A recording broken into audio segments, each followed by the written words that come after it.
Shalom. First and foremost, I want to give all praises, honor, and glory unto Yahweh, Bahashem, Yahweh Shai, Bahashem, Hagadash. Double honors to the apostles and elders of Great Millstone. Peace and salutations to the Akim and to the elect that are scattered throughout the four corners of this earth, pushing this truth out in faith and with all sincerity. I'm the brother Shema Olive from the Great Millstone Houston Camp. And this is going to be a quick lesson, landbacking off the elder of our camp. I did a video called No Man Shall Buy You. Basically, he was going into, basically how Jake always try to come up with a plan for our people to basically get us out of the condition that we in. And the plan always fails. You see, the plan can never come through, right? It never works because that's part of the curses. You see, the Most High, he ultimately has his own plan for his people. Just like the elder said in the video, you can't love Israel more than the Most High. That's what I will get here in a quick second. You see, because the Most High got a lot of things planned for Israel that's coming to us. All right? But this is 2 Esdras 5 and 22. It says, "And my soul recovered the spirit of understanding, and I began to talk with the Most High again, and said, O Lord, that bears rule of every wood of the earth, and of all the trees thereof thou hast chosen thee only one vine. And of all the lands of the whole world thou hast chosen thee one pit," talking about the land of Israel, "and of all the flowers thereof one lily, and of all the depths of the sea thou hast filled thee one river, and of all the builded cities thou hast hallowed Zion unto thyself." And Zion represents Israel. "And of all the fowls that are created thou hast named thee one dove, and of all the cattle that are made thou hast provided thee one sheep, and among all the multitudes of people thou hast gotten thee one people." You see, he says, so out of it's basically naming the thing that the Most High prefers over another. You see, out of all of these things, the Most High is choosing one thing that he cherishes the most. And it says that amongst all these people, the multitudes of people, these different nations that are on the planet Earth, he says that he has chosen one people. You see? Or he has gotten to the one people, and says, unto the people whom thou lovest, thou gavest the law that is proved of all. You see? Now, who was the law given to? We can go here to Leviticus 26 and 46. "These are the statutes and judgments and laws which Yahweh made between him and the children of Israel in Mount Sinai by the hand of Moses." See, so the law was given to Israel. That's the people who it's talking about. Deuteronomy 7 and 6. It says, "For thou art an holy people unto Yahweh thy power. Yahweh thy power had chosen thee to be a special people unto himself above all people that are upon the face of the earth." So the Most High have chosen the nation of Israel, which are the Negroes, Latinos, and Native Americans, unto himself above all people, and separated them from all people, right? And he loved them, or us, I should say, right? Separated us from the different nations. You see? That's what it was talking about here in 2 Esdras 5 and 27. "Among all the multitudes of people that has gotten thee one people, and unto this people whom thou lovest I gave the law that is approved of all." Right? It's 2 Esdras 6 and 54. "And after these Adam also, whom thou madest Lord of all thy creatures, of him come we all, and the people also whom thou hast chosen." So you see, so it's saying that everybody came out of him, right? Then it said also the people whom he has chosen. So it's making a distinction like, hey, yeah, everybody came out of him, right? But also that chosen line, that chosen seed. You see?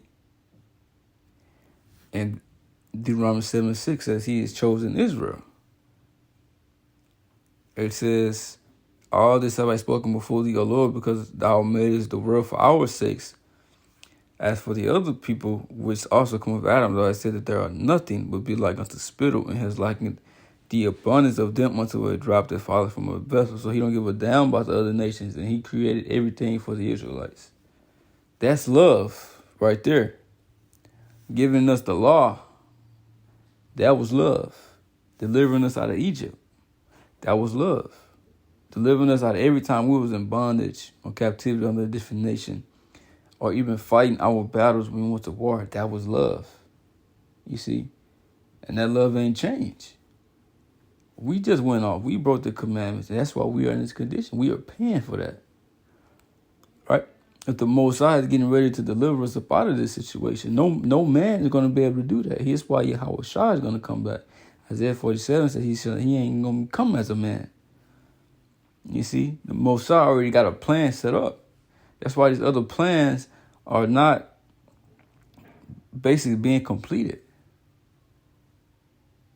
You see? These people not getting the results that they want from these plans. Because first of all, we ain't captivity. There ain't gonna be no flourishing. There ain't gonna be no black dominance or whatever they say. You see? They want to build a community here. Like you got certain Israelite camps that want to do that. Build a community here. See, you got so-called black people that want to thrive and be successful here. You see, they want to do for other black, so-called black people, because we're not black, right? We're Israelites. You see? And it's good that they want to do some type of good for Israel, right? But the Most High got the ultimate plan, right? That's out of your power. This is what Ezra said. It says, now, O Lord, why hast thou given this people over unto many, and upon the one root hast thou prepared others? And why hast thou scattered thy one people among many? And they which did gainsay thy promises and believe not thy covenants have trodden them down. If thou didst so much hate thy people, yet thou shouldest punish them with thine own hand. So he said, look, you shouldn't even why don't you just punish Israel yourself? Why you got to get them over unto these different nations? Why you got to let this happen unto them? You see? So he was grieved because this was happening unto Israel. It says, now when I had spoken these words, the angels that came to me the night afore said unto me, hear me, and I will instruct thee. Hearken to the thing that I say, and I shall tell thee more. And I said, speak on, my Lord. Then said he unto me, thou art sore troubled in mind for Israel's sake. Lovest thou that people better than he that made them? You see? And what he said, and I said, no, Lord. All right, so he don't. No one loves Israel more than the Most High. No one. All right, like I said, he made those promises unto Abraham, Isaac, and Jacob. He protected our forefathers. He protected us. He delivered us out of Egypt. He split the sea for us, delivered us from the Egyptians, and destroyed them, right? We conquered nations through the Most High. You see, we got the land of Israel. The Most High set us up. And he said he fed us to the full and all of that. And that was love. The Most High love did not diminish. The Most High love did not depart. Scripture say Judah is not forsaken of his God, nor Israel of his power. See, the Most High, he will always have love for Israel. He's always going to protect Israel, always going to be with Israel. Right? Because he made promises. And those promises overrule these down plans that our people think that they're going to have come to pass. Right? This is what we waiting on. We waiting on them promises. We don't want no reparations or nothing like that.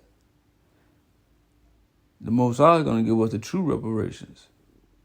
So we're going to be in rulership over these different nations and have their gold, their wealth, their women. What's better than that? You see? And can't nobody love, like I said, can't nobody love us more than the Most High. Because what he says, let me see. Isaiah 64:4, for since the beginning of the world, men have not heard, nor perceived by the ear, neither had the eye seen, O power beside thee, what he had prepared for him that waited for him. So ain't nobody, like the plans that these people coming up with, it don't even compare unto what the Most High is going to bring. Nobody's even thought about it. Nobody's even seen it. Nobody's even heard it. So the Most High, what the Most High got planned for us is on a whole other level. That's why it says in Romans 8 and 18, for I reckon that the suffering of this present time are not ready to be compared with the glory which shall be revealed in us, the things that we're going to receive, the rewards, the kingdom of heaven. That's the ultimate plan that the Most High has for Israel, to set us up as rulers, to give us the kingdom of heaven. It said the kingdom is already prepared for us. The Most High is going to be the one to do the good deed, the ultimate good deed unto Israel, to set us back up. All right? He going to do the ultimate good. Nobody else going to be able to do that but him. He put us in the condition. He going to have to take us out of it. Right? So that was a lesson, man. You know, I hope brother edify with that. I'm going to say shalom.